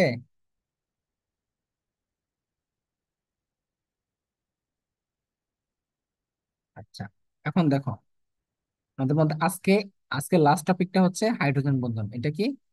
হাইড্রোজেন বন্ধন। তাহলে দেখো, প্রথমে আমরা তখন কি পড়লাম? এখন বললাম রাসায়নিক বন্ধন। আচ্ছা, একটা জিনিস তোমাদের বলা হয় নাই, সেটা হচ্ছে আয়নিক বন্ধনের শক্তিমাত্রা, মানে এগুলো পাশে পাশে লিখে রাখো। আমরা যেখানে যে বন্ধনগুলো লিখছিলাম না, সেখানে লেখো আয়নিক বন্ধনের শক্তিমাত্রা কত? 400 থেকে 4000 কিলো জুল পার মোল। সমযোজী বন্ধনেরটা হচ্ছে 150 থেকে 1100 কিলো জুল পার মোল, ঠিক আছে? হাইড্রোজেন বন্ধনটা হচ্ছে, হাইড্রোজেন বন্ধনেরটা হচ্ছে তোমার 10 থেকে 40 কিলো জুল পার মোল। এতটুকু আমরা আপাতত জেনে রাখি, ঠিক আছে? এতটুকু আপাতত জেনে রাখি। তাহলে আয়নিক কত, সমযোজী কত, হাইড্রোজেন কত মনে রাখলাম। তাহলে আমাদের আপাতত, এখন আমরা কোথায় চলে যাব? হাইড্রোজেন বন্ধনে। কোথায় চলে যাব? হাইড্রোজেন বন্ধনে। তাহলে চলে আসি কোথায়? হাইড্রোজেন বন্ধন। তাহলে আমরা দেখো, কালকে আগের ক্লাসে যে পড়ছিলাম পোলারিটি, মনে আছে? পোলার আয়ন পোলারিটি মনে আছে? সেখানে সংজ্ঞার মধ্যে কি বলছিলাম? যে সমযোজী বন্ধনে আবদ্ধ দুটি মৌলের মধ্যে তড়িৎ-ঋণাত্মকতার পার্থক্য 0.4 থেকে 1.9 হলে, কিসের পার্থক্য? তড়িৎ-ঋণাত্মকতার পার্থক্য 0.4 থেকে 1.9 হলে সেই যৌগটা কি হয়? পোলার হয়। কি হয় সেটা? পোলার হয়। সো এখানে পার্থক্যটা ছিল 0.4 থেকে 1.9। হাইড্রোজেন বন্ধনের ক্ষেত্রে শর্ত আছে দুইটা। কয়টা? দুইটা। একটা হচ্ছে কি থাকতে হবে? ছোট আকারের মৌল হইতে হবে। কি হইতে হবে? ছোট আকারের মৌল হতে হবে। তো এই জন্য তিনটা মৌল, মাত্র কয়টা মৌল? তিনটা মৌল কি করতে পারে? হাইড্রোজেন বন্ধন গঠন করতে পারে। এবং 2 নম্বর শর্তটা কি? যে তোমার নিঃসঙ্গ, নিঃসঙ্গ ইলেকট্রন বিশিষ্ট, সরি ইলেকট্রন যুগল বিশিষ্ট, যুগল বিশিষ্ট কি হইতে হবে? অধিক, অধিক তড়িৎ ঋণাত্মক হতে হবে। অধিক তড়িৎ ঋণাত্মক হতে হবে। তাহলে বলো, কি হইতে হবে? ছোট আকারের মৌল হইতে হবে, এবং যাদের মধ্যে কি আছে? নিঃসঙ্গ ইলেকট্রন। নিঃসঙ্গ মানে কি? মুক্ত জোড়। যাদের মধ্যে কি আছে? মুক্ত জোড় আছে। যাদের মধ্যে কি আছে? মুক্ত জোড় আছে। সেই ইলেকট্রন যুগল বিশিষ্ট অধিক কি হইতে হবে, তড়িৎ ঋণাত্মক হতে হবে। এরকম তিনটা মৌলের নাম হচ্ছে ফন। ফন মানে কি? Fluorine, oxygen, nitrogen. এই তিনটা মৌল বাদে অন্য কোনো মৌল কি করতে পারে না, হাইড্রোজেন বন্ধন গঠন করতে পারে না। সো তোমাকে যদি বলা হয় ক্লোরিন কি পারবে, পারবে না। সালফার পারবে, পারবে না। এরা পারবে না। এরা পোলার হইতে পারে, যেমন এই সেল কিন্তু পোলার, বাট এরা পারবে না বন্ধন গঠন করতে।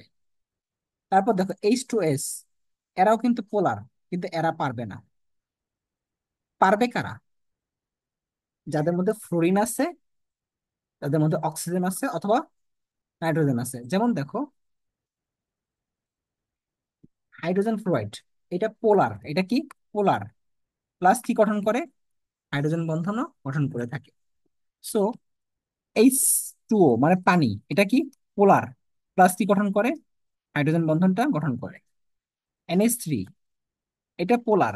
প্লাস কি করে? হাইড্রোজেন বন্ধন গঠন করে। তাহলে মনে রাখবা, যারা হাইড্রোজেন বন্ধন গঠন করে তাদেরকে কি হইতে হয়?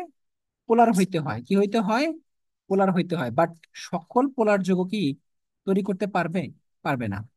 তাহলে সকল পোলার যৌগ কি হয় না? হাইড্রোজেন বন্ধন হয় না। বাট সকল হাইড্রোজেন বন্ধন কি হয়? পোলার হয়। তাহলে সকল পোলার যৌগ কি হয় না? হাইড্রোজেন বন্ধন হয় না। কারণ কি বলতো?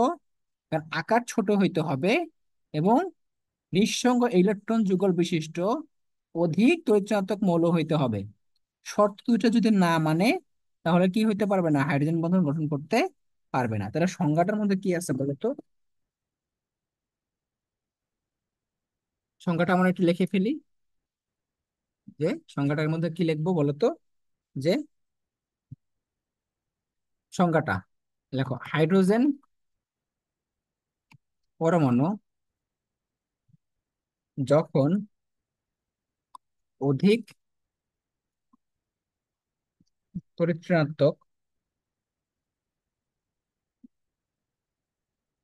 এবং নিঃসঙ্গ ইলেকট্রন যুগল বিশিষ্ট ছোট আকারের মৌলের সাথে, ছোট আকারের মৌলের সাথে, যেমন অক্সিজেন, ফ্লোরিন, নাইট্রোজেন, এদের সাথে যুক্ত হয়, যুক্ত হয়ে কি তৈরি করে? সমযোজী যৌগ গঠন করে। তখন এদের মধ্যে কি হয়? তখন এদের মধ্যে কি হয়? পোলারিটি, মানে দুইটা মেরু সৃষ্টি হয়। দুইটা মেরু, মেরু সৃষ্টি হয়। তাহলে দেখো আগের মতোই। কারণ কি কি তৈরি হইতেছে? পোলারিটি, মানে দুইটা মেরু। পানির মধ্যে দেখো, পানির মধ্যে একটা হচ্ছে আংশিক ধনাত্মক, একটা হচ্ছে আংশিক ঋণাত্মক। কেন? এটা আংশিক ধনাত্মক, এটা কি আংশিক ঋণাত্মক। দুইটা মেরু, দুইটা মেরু তৈরি হয়েছে। কারণ এটা হচ্ছে কি অধিক তড়িৎ ঋণাত্মক, আর হাইড্রোজেনটা হচ্ছে কম তড়িৎ ঋণাত্মক। তাহলে যার কি বেশি, মান বেশি, সেটা হয় আংশিক ঋণাত্মক। আর যার মান কম, সেটা হয় কি আংশিক ধনাত্মক। সো যার মধ্যে মান বেশি, তার ইলেকট্রন টানার ক্ষমতা বা ইলেকট্রন গুলোকে আকর্ষণ করার ক্ষমতাটা কি হয়? বেশি হয়। আর যার মধ্যে তোমার মানটা কম, তার আকর্ষণ করার ক্ষমতা কি হয়? কম হয়। এটা আমাদের পার্থক্য। তাহলে এখানে কি হবে? দ্বিমেরু সৃষ্টি হবে। তো কি হবে বলো তো?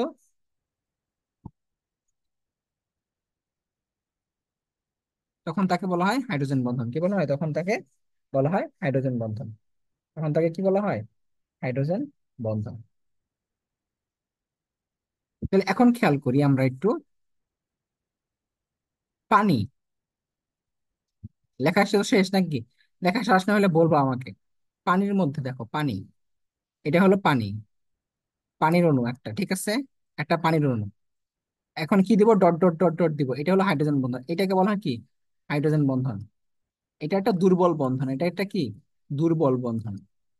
দুর্বল বন্ধন, ঠিক আছে। আচ্ছা, এখন আরেকটা কি হবে, বন্ধন তৈরি হবে কার সাথে? হাইড্রোজেনের সাথে। তাহলে আরেকটা পানি আসলো, আবার ডট ডট দাও, এখানে কি হবে, আরেকটা পানি আসলো। দেখো তাহলে একটা হলো ধনাত্মক প্রান্ত, একটা হলো ঋণাত্মক প্রান্ত, একটা ধনাত্মক প্রান্ত, একটা হলো ঋণাত্মক প্রান্ত, একটা ধনাত্মক প্রান্ত, একটা হলো ঋণাত্মক প্রান্ত। এভাবে করে কি হয় বলতো, অনেকগুলো পানির অণু একসাথে যুক্ত হয়ে কি তৈরি করে, হাইড্রোজেন বন্ধন তৈরি করে। তাহলে প্রশ্ন আসবে কি, যে এইচ এফ অথবা H2O অথবা NH3 কি তৈরি করে, হাইড্রোজেন বন্ধন তৈরি করে, ব্যাখ্যা করো, কি করো, ব্যাখ্যা।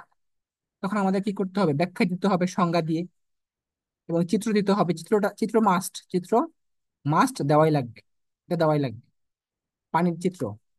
এইচএফ এর চিত্রটা কি হয় বলতো, আমরা একটু দেখাই এইচএফটা কেমন হয়। এইচএফটা আরো সহজ, একদম সহজ। দেখো তো কিভাবে হবে, এইচএফটা কিভাবে হবে, H F, fluorine, dot dot dot dot dot dot H F, dot dot dot dot H F, আবার ডট ডট দাও, H F, এভাবে, ঠিক আছে। তাহলে এইটাকে বলা হয় হাইড্রোজেন বন্ধন, এটাকে বলা হয় হাইড্রোজেন বন্ধন, এটাকে বলা হয় হাইড্রোজেন বন্ধন। তাহলে এটা পজিটিভ প্রান্ত, এটা নেগেটিভ প্রান্ত, এটা আংশিক ধনাত্মক, এটা ঋণাত্মক, এটা ধনাত্মক, এটা ঋণাত্মক, ঠিক আছে, এইভাবে। এখন এই বন্ধনটা কয় প্রকার, হাইড্রোজেন বন্ধনটা হলো দুই প্রকার হয়, কি হয়, দুই প্রকার। দুই প্রকার কি কি, অন্ত আণবিক এবং আন্তঃ আণবিক, অন্ত এবং আন্ত, অন্ত এবং আন্তঃ আণবিক, ঠিক আছে। তাহলে আমরা একটু চিন্তা করি তো কিভাবে, এটা আমরা একটু চিন্তা করে বলি, যে দুই প্রকার কি কি, একটা হচ্ছে অন্ত আণবিক, আর একটা কি, আন্তঃ আণবিক। আন্তঃ আণবিক হাইড্রোজেন বন্ধন, আর একটা হচ্ছে আন্তঃ আণবিক, ঠিক আছে, আন্তঃ আণবিক। দেখো তোমাদের কিভাবে বুঝবা যে কোনটা কি, আন্ত মানে কি, নিজেদের মধ্যে নাকি আলাদা দেশের মধ্যে বলো তো। ধরো বাংলাদেশ এবং ভারতের মধ্যে একটা ট্রেন চালু হয়েছে, তাই না, তাকে বলা হয় কি, আন্ত ট্রেন। আন্ত মানে কি, পাশাপাশি দুইটা দেশের মধ্যে যেটা সম্পর্ক, এটা হচ্ছে আন্ত। আর অন্ত মানে কি, নিজেদের মধ্যে, বাংলাদেশের দুইটা জেলার মধ্যে যে সম্পর্ক, ঢাকা এবং বরিশাল, এখানে একটা সম্পর্ক আছে না, এইটাকে বলা অন্ত।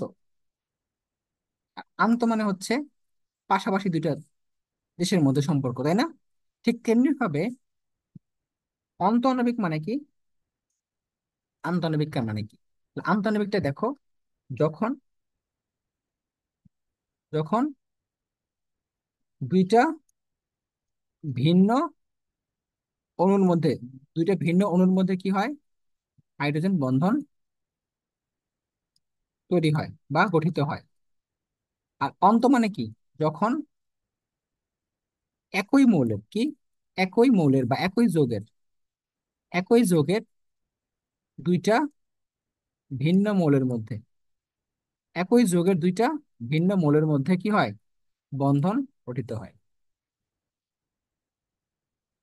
একই যোগের দুইটা ভিন্ন মৌলের মধ্যে কি হয়, বন্ধন গঠিত হয়। তাহলে আন্ত মানে কি, দুইটা ভিন্ন অণুর মধ্যে, দুইটা ভিন্ন অণুর মধ্যে।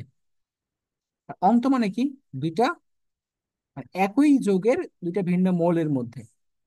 এতক্ষণ আমরা যে যৌগগুলো পড়ছি, পানি, পানি যে বন্ধনটা পড়ছিলাম মনে আছে, ডট ডট ডট দিয়ে পানি যে করছিলাম, এই যে বন্ধনটা বলতো, এরা কি পাশাপাশি দুইটা অণুর মধ্যে না, পাশাপাশি দুইটা কি অণুর মধ্যে না।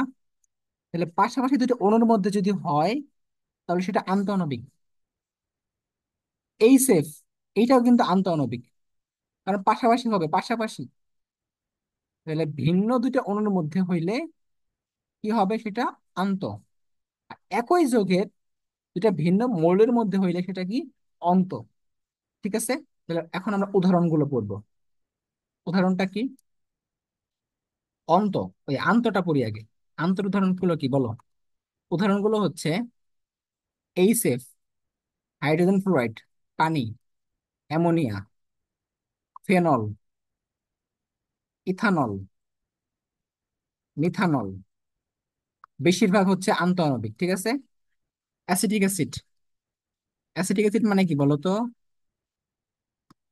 অ্যাসিটিক অ্যাসিড মানে হচ্ছে CH3COOH। ফেনল মানে কি বলতো? একটা বেনজিন চক্র আঁকো আগে।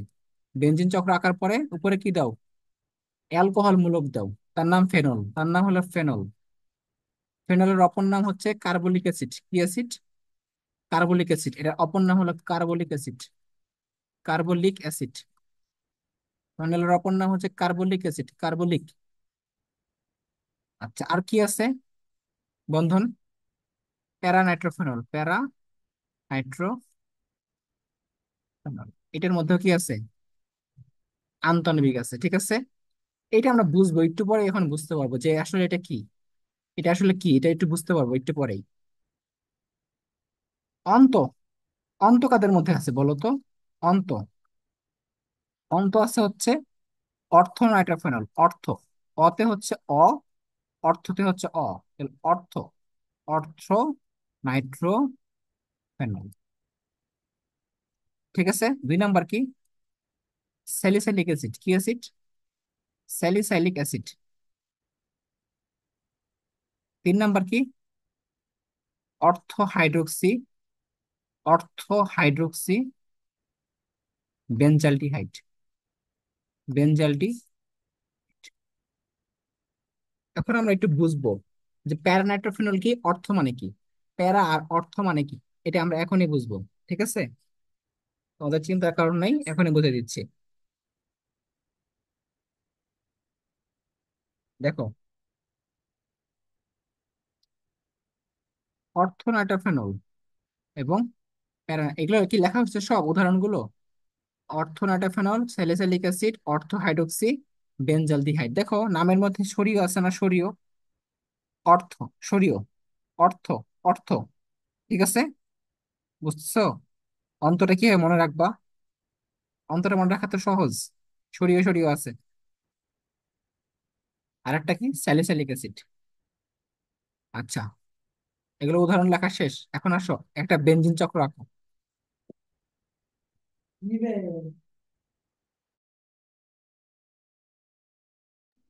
এই বেনজিন চক্রের মধ্যে একটা কি মূলক দিলা? এটা অ্যালকোহল মূলক। আর এটাতে দিলা 2 নাম্বারে দিলা কি? এটা হলো 1 number carbon, 2 number carbon, 3 number carbon, 4 number, 5 number, 6 number. এটাতে এই মূলকের নাম কি? নাইট্রো মূলক। এটার নাম কি? নাইট্রো। ঠিক আছে। মনে রাখবা, যখন 1 নাম্বার মূলকে কি থাকে? হাইড্রোক্সিল মূলক থাকে। আর 2 নাম্বার কার্বনে কি থাকে? নাইট্রো মূলক। তাহলে 1:2। এখানে যদি কি থাকে? মূলক থাকে, তাকে বলা হয় অর্থ। অর্থ সমাণু কি বলা হয় এটাকে? অর্থ সমাণু। যদি 1 নাম্বার কার্বনে আর 3 নাম্বার কার্বনে থাকে, 1 এবং 3, 1 এবং 3,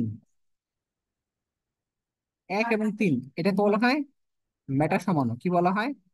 মেটা সমাণু। 1 এবং 4, 1 এবং 4-এ থাকলে বলা হয় তাকে প্যারা সমাণু। প্যারা সমাণু। তাহলে বেনজিনের 1 এবং 2-এ থাকলে কি? অর্থ, অর্থ সমাণু। 1 এবং 3-এ থাকলে বলা হয় মেটা সমাণু। 1 এবং 4-এ থাকলে কি বলা হয়? প্যারা সমাণু। ঠিক আছে। তাহলে দেখো, তাহলে অর্থ নাইট্রোফেনল, অর্থ নাইট্রোফেনল মানে কি? 1 নাম্বার কার্বনে এবং 2 নাম্বার কার্বনে থাকবে। ঠিক আছে। তাহলে এটা হলো 1 নাম্বার কার্বনে। ভাইয়া লেখা হয় না, একটু আগেরটা দেন। আচ্ছা, তাহলে 1 এবং 4-এ থাকলে কি? প্যারা। 1 এবং 3-এ থাকলে মেটা। 1 এবং 2-এ থাকলে হয় অর্থ। তাহলে খেয়াল করো, এখানে বুঝাই দিই।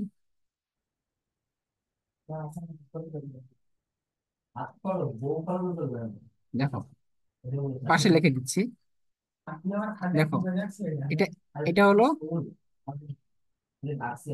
এটা হলো 1 নাম্বার কার্বন, এটা হলো 2 নাম্বার কার্বন। ঠিক আছে। এই যে এখানে একটা বন্ধন হবে, এখানে একটা হাইড্রোজেন বন্ধন হবে এখানে। এটাকে বলা হয় কি? এটাকে বলা হয় তোমার অন্ত আণবিক। কি আণবিক? অন্ত আণবিক। অন্ত আণবিক মানে কি? অর্থ নাইট্রোফেনল, অর্থ নাইট্রোফেনল।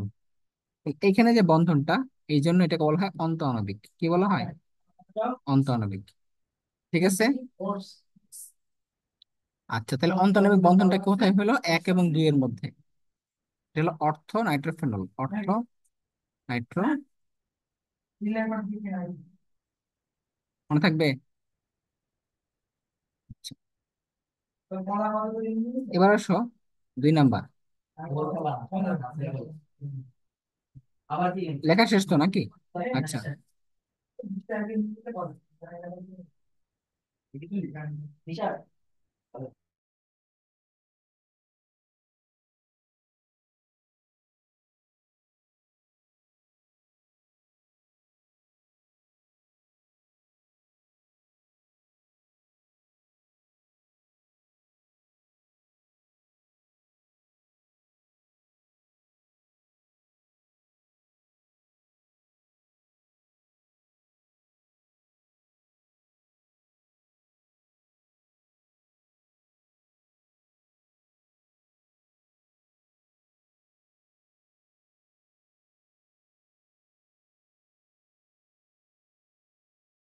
এখানে 2টা আগে কি রাখো? এটা হলো প্যারা। 1 এবং 4-এ আছে, 1 এবং 4-এ, 1 এবং 4-এ, তাই না? তাহলে মূলক দুটো কোথায় আছে? 1 নাম্বারে এবং 4 নাম্বারে। এই যে পাশাপাশি 2টা মৌলের মধ্যে, এই যে পাশাপাশি 2টা অণুর মধ্যে যে বন্ধন, এই যে এখানে, এখানে যে বন্ধনটা হবে না, এটাই হচ্ছে তোমার কি? তোমার অন্তঃআণবিক। আন্তঃআণবিক কি? আন্তঃআণবিক। এটা হচ্ছে তোমার কি? প্যারা নাইট্রো প্যারা। ঠিক আছে। আচ্ছা, এখন মনে রাখবা যে এটার গলনাঙ্কটা অনেক বেশি হয়। কত হয়? 114 ডিগ্রি, 114 ডিগ্রি সেলসিয়াস। আর অর্থ কত হয় জানো? অর্থ এটা পাশে লিখে রাখো, 45 ডিগ্রি সেলসিয়াস। কত? 45 ডিগ্রি। কেন কম হইলো, এটা কেন বেশি হইলো জানতে হবে না? দেখো, যখন পাশাপাশি 2টা অণুর মধ্যে হয়েছে, তখন বন্ধনটাকে শক্তিশালী হবে না একটু?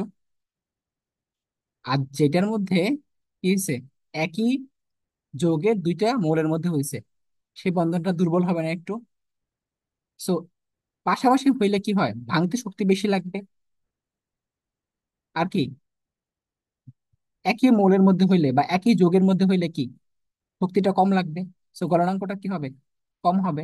এটা গলনাঙ্কটা একটু বেশি হবে। ঠিক আছে, কারণ এটা বন্ধনটা শক্তিশালী একটু, বন্ধনটা একটু শক্তিশালী, ভাঙতে শক্তি লাগবে বেশি। আন্তঃআণবিক, আন্তঃআণবিক মানে কি? পাশাপাশি 2টা অণুর মধ্যে, পাশাপাশি 2টা অণুর মধ্যে। সো এটা হলো পার্থক্য। আচ্ছা, এটা মনে রাখলাম। লাস্ট টপিক মানে লাস্ট কোশ্চেন, এটা তোমাদের আসে হাইড্রোজেন বন্ধন থেকে। এটা তোমরা পড়বা, নিজেরাই পারবা ইনশাল্লাহ। দেখো, সেটা হচ্ছে কক্ষ তাপমাত্রায়, এই প্রশ্নগুলো অ্যান্সার বের করবা, হ্যাঁ? 1 নাম্বার, কক্ষ তাপমাত্রায়, এটা অনেক বেশি আসছে। কক্ষ তাপমাত্রায় পানি তরল, কিন্তু H2S গ্যাসীয়। কেন? 2 নাম্বার,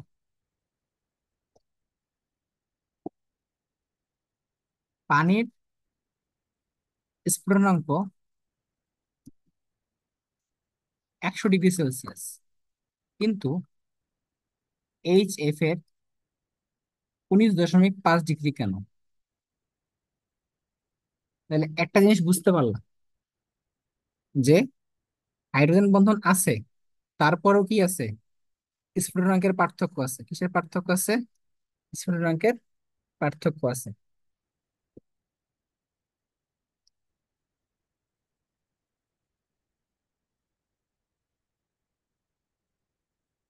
ঠিক আছে, হাইড্রোজেন বন্ধন দুজনের মধ্যে আছে, কিন্তু কিসের পার্থক্য আছে? তোমার স্ফুটনাঙ্কের পার্থক্য আছে।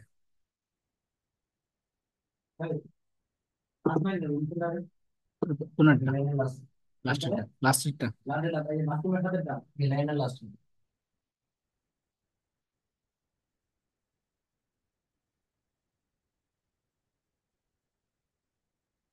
দেখো কেন, এটা কেন হয় বলো?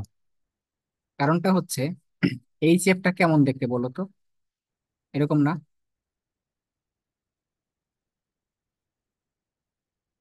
অর্থাৎ এখানে কি একটা সরল রেখার মতো গেছে, ঠিক আছে?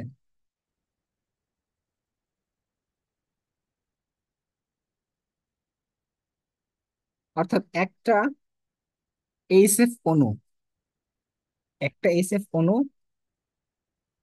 দুইটা এইচএফ এর সাথে যুক্ত থাকে।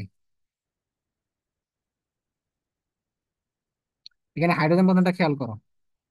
যদি এটা এইচএফ হয় একটা, আচ্ছা পাশে কি এই পাশে একটা আছে, এই পাশে একটা আছে, একটা এইচএফ পাশাপাশি কি দুইটা এইচএফ দ্বারা গঠিত হয়, ঠিক আছে? কিন্তু পানি যখন তৈরি হয়, পানির গঠনটা দেখো, পানির গঠনটা খেয়াল করো। এটা তো আমরা অলরেডি করছি, তাই না? তো পানি, ও রোজা,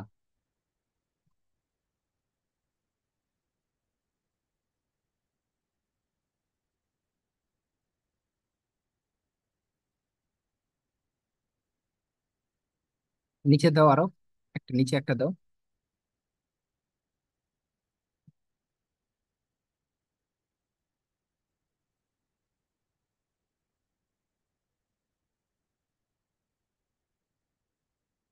দেখো এটা বুঝছো? এটা কি বুঝাইছি?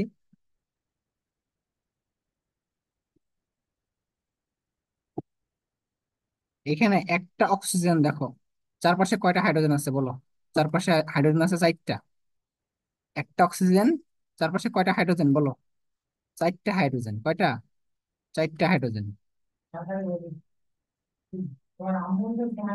আর হাইড্রোজেন একটা হাইড্রোজেন পাশাপাশি কয়টা আছে বলো তো? দুইটা। একটা হাইড্রোজেনের পাশাপাশি কয়টা? দুইটা অক্সিজেন আছে।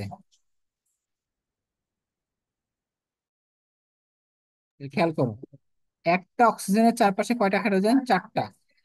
আর একটা হাইড্রোজেনের দুই পাশে কয়টা অক্সিজেন আছে? দুইটা। তাহলে বলো এই বন্ধনটা ভাঙতে শক্তি বেশি লাগবে না কম লাগবে? অবশ্যই বেশি লাগবে। আর এই শেপটা কি ছিল?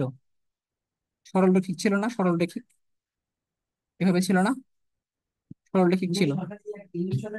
তো যার তাপমাত্রা ভাঙতে যা শক্তি লাগবে বেশি, সেখানে কি স্ফুটনাঙ্ক বেশি। আর যাকে ভাঙতে কম শক্তি লাগবে সেখানে কি স্ফুটনাঙ্ক কম। এটাই হলো কারণ, এটাই হলো কারণ। এটা একটু বাংলা লেখে রাখো। কারণ এখানে পানির মধ্যে কি বেশি বলো তো? হাইড্রোজেন বন্ধনের মাত্রাটা বেশি। হাইড্রোজেন বন্ধনের মাত্রাটা বেশি। হাইড্রোজেন বন্ধনের মাত্রাটা বেশি। তো যেখানে মাত্রাটা বেশি থাকবে সেখানে কি হবে? স্ফুটনাঙ্কটা বেশি হবে।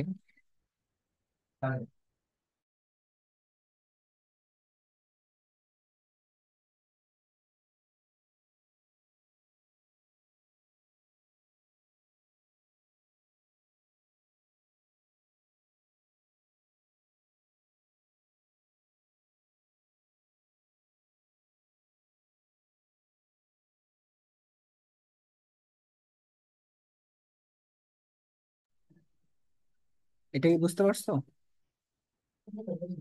আচ্ছা, প্রথম যে কোশ্চেনটা দিছিলাম, যে H2S টা গ্যাসীয় কেন, আর এটা পোলার কেন, মানে এটা এটা তরল কেন? তরল হয় কেন বলো তো? কেন? কারণ এখানে কি আছে? হাইড্রোজেন বন্ধন আছে। এটা ব্যাখ্যাটা দিবা সুন্দর মতো। আর এটা গ্যাসীয় হয় কেন বলো তো? কারণ এখানে সালফারের হচ্ছে 2.5, এটা হচ্ছে 2.1, এখানে 0.4, পার্থক্য কত? 0.4, পার্থক্যটা 0.4। এখানে কি হয় না কোনো, এখানে কোনো কি হয় না, হাইড্রোজেন বন্ধন গঠিত হয় না, গঠিত হয় না। এবং এটা হচ্ছে কি, তোমার কোনো ডাইপোল সৃষ্টি হয় না, কোনো ডাইপোল সৃষ্টি হয় না, ডাইপোল সৃষ্টি হয় না, কোনো হাইড্রোজেন বন্ধন হয় না, কোনো হাইড্রোজেন বন্ধন হয় না, ডাইপোল সৃষ্টি হয় না, ঠিক আছে? এই জন্য এটা কি, এটা হচ্ছে গ্যাসীয়। এটা কি গ্যাসীয়। এবং সালফারের আকারটা বড়, কি সালফারের আকারটা বড়, এই জন্য কি কোনো হাইড্রোজেন বন্ধন নাই। এবং মানটাও কম। কিসের মানটা কম বলো তো? তড়িৎ চুম্বকতার মানটা কম, এই জন্য আকারটাও ছোট বড়, মানও কম। এই জন্য কি হবে না, হাইড্রোজেন বন্ধনটা গঠিত হবে না, ডাইপোল সৃষ্টি হবে না। এই জন্য গ্যাসীয়। এই জন্য গ্যাসীয়।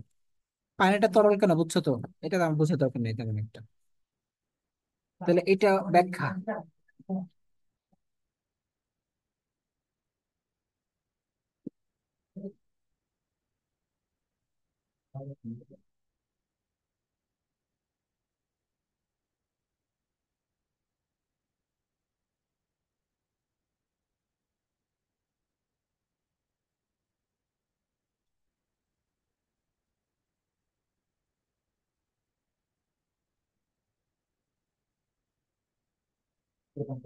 অ্যাসিটিক অ্যাসিডের সংকেতটা কি?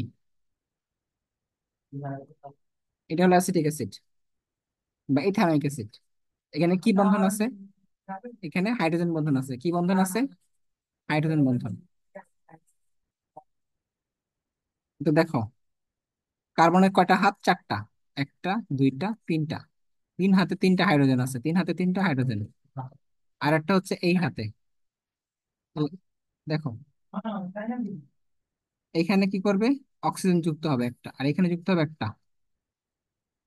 তাহলে এখানে একটা আছে হাইড্রোজেন বন্ধন, এখানে একটা কি বন্ধন হবে? হাইড্রোজেন বন্ধন।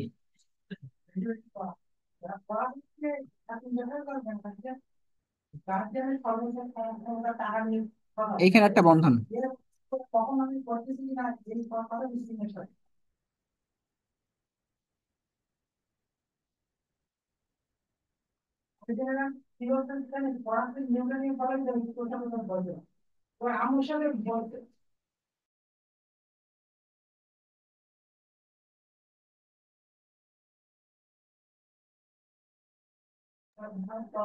দেখো, CH3 এটাকে যদি ভাঙে এরকম হয়, এই যে এরকম হবে, এটা হলো অ্যাসিটিক অ্যাসিডের তোমার রাসায়নিক সংকেত। ঠিক আছে, এভাবে ভাঙি আমরা এটাকে। এ দেখো, একটার সাথে কি আছে? ডাবল বন্ড, আর একটার সাথে আছে একক বন্ধন। ঠিক আছে।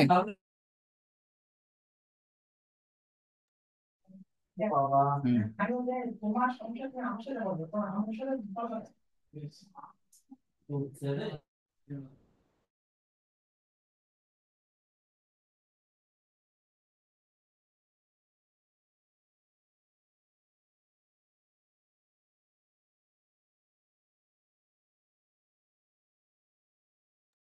তো এইখানে দেখো একটা হাইড্রোজেন বন্ধন, এখানে একটা হাইড্রোজেন বন্ধন। ঠিক আছে, যখন একই সাথে কি থাকে? দুইটা হাইড্রোজেন বন্ধন থাকে, এবং যখন তোমার কি অ্যাসিটিক অ্যাসিড কি দুইবার যুক্ত হয়, দুইবার যুক্ত হয়েছে না এখানে, একই অণু তোমার কি হবে? দুইবার যুক্ত হবে, এটাকে বলা হয় ডাইমার।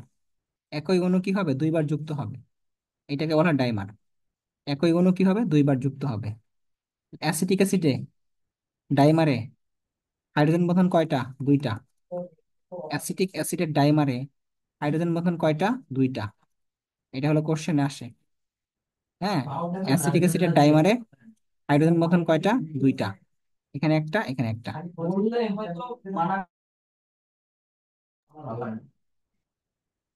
ঠিক আছে, তাহলে যাও, আজকে এই পর্যন্ত থাকলো। এগুলো ভালো মতো পড়ো, রেকর্ডটা দিয়ে দেবো একটু পরে, ওইটা আবার দেখে নিও যদি কোনো মিসিং হয়। ঠিক আছে।